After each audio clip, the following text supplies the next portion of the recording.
Hello and welcome to the first episode of Lost Media Weekly, the show where we cover weird and interesting pieces of lost media every week. Today we'll be covering an on-magazine show within the massive history of the first network for kids, Nickelodeon. Trust me, this is much more interesting than you might think. Let's get started.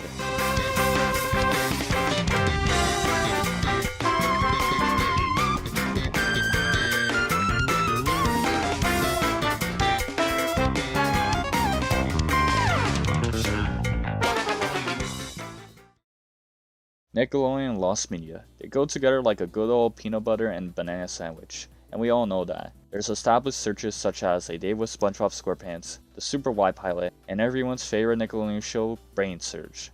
Not to mention, there's more obscure stuff such as Pocket Money, those crazy 90s game show pilots, and Nicktoons Gravity Jet Racing. Yeah!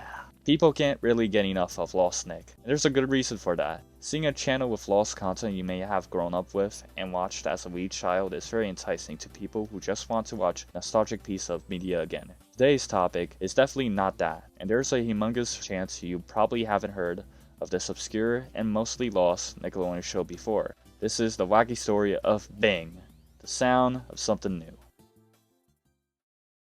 David Sidoni here for Nickelodeon's Bing, the sound of something new. And to let you know how committed I am to getting you the lowdown on what kids are into, I'm making the following pledge. I promise to go anywhere and do anything to find out what's going on in your world.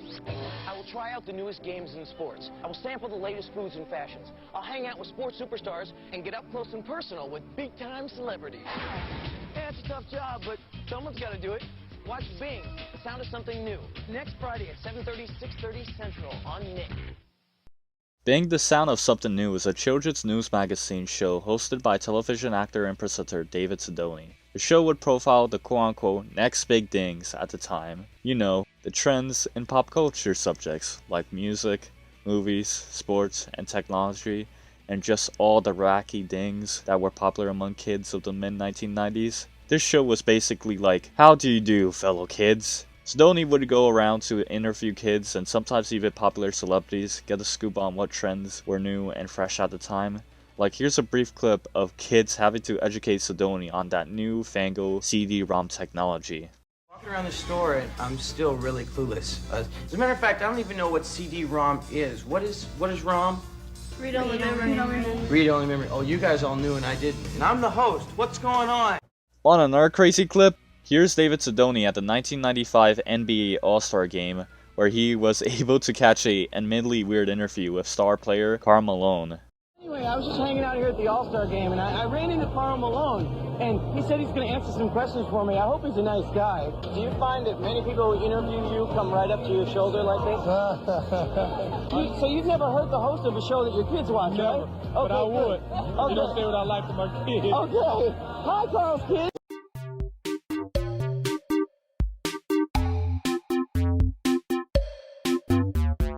The show would also involve a little bit of audience interaction from kids in front of the TV, with quote-unquote kids on the street interviews and online polls. Oh boy, what would I give to have a Wayback Machine archive of those online polls. Damn. There was definitely a huge variety of things featured on the show, such as getting the scoop on sports stars of the day such as Wayne Gretzky and Karl Malone, playing along with rock bands, doing Sinbad's yard work, snowboarding and interviewing the actors and actresses of the Baby Sisters Club. You know, a typical Friday with the morph sports guys. It's a pretty simple show to summarize. Just David Sidoni going around and saying, "Hey kids, what you doing?" I'm totally hosting a Nickelodeon show that may or may not become the subject of a YouTube video in 26 years. Narrated by that one guy from Lost Cast and written by the Pocket Money Man. A fun show hosted by that one guy on Roundhouse getting the scoop on what kids were really into. What could possibly be unsuccessful about this?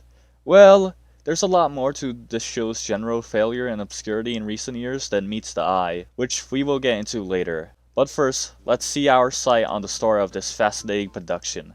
Our good old friend, David Sidoni. Born on March 8, 1970 in Los Angeles, California, David Sidoni would get his start acting in various minor roles in the early 1990s. Some of the work he would appear in includes Beverly Hills 90210, and the 1988 film Colors, and the 1992 Disney film Newsies, and out of all things, a Michael Jackson music video for the song Black or White.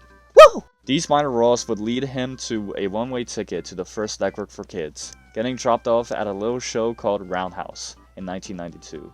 For those of you who don't know, Roundhouse was a sketch comedy show that aired on Nickelodeon from 1992 to 1995. Really, all you need to know was that it was kind of like All That, except it wasn't All That for like 2 years. But anyways, Mr. Sidoni would eventually land a few roles on Roundhouse and establish himself as a regular face on Nickelodeon, doing his usual quirky business. Here's him promoting the Nickelodeon event Kids Pick the President in 1996. The Kids Pick the President phone lines are open. Stay tuned for the special toll-free number and call in and vote for the president. It's time to voice your choice on Nick. So yeah, it's easy to see why he got his own show on the network. Sidoni was definitely a recognizable face from his time on Roundhouse, and giving him a show where he could come face to face with kids and their interest was a good fit for his fun attitude. But fun doesn't necessarily mean it was actually something kids liked, because it's been heavily implied that kids at the time kinda maybe sorta despised the show, while there were probably a multitude of reasons why kids didn't like Bing the sound of something new. One piece of criticism remained constant, that it actually wasn't very in touch with what kids at the time were into. Oh, the irony. So, what could it be in touch about the show? Well, let's take this review I was able to dig up from IMDb, titled King of Stupid, from way back in the year-old days of 2006.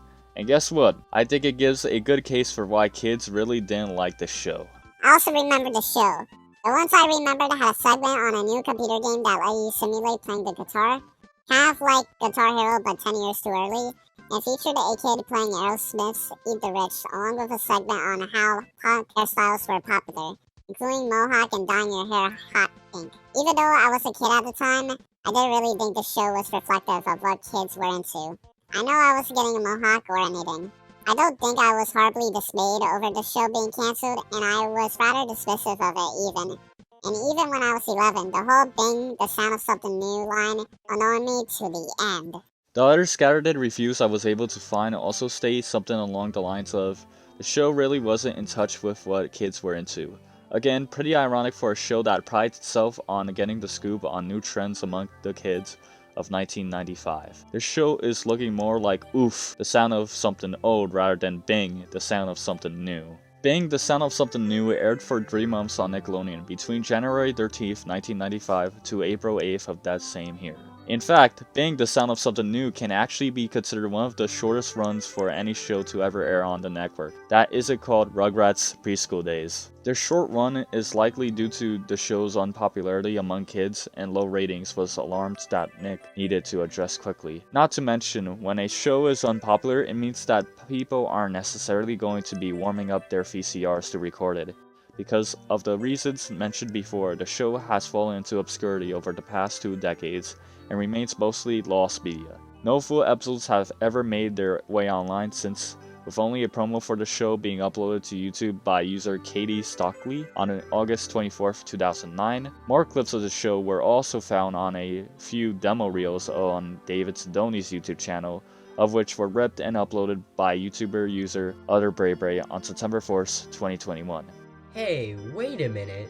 These are the only bits of the show to ever make their way online, and although the show has not received any acknowledgement by Nick since its original one, we are definitely holding onto hope that more of this wacky show gets released someday. After all, crazier digs have happened, especially when it comes to the vast ocean of Nickelodeon lost media.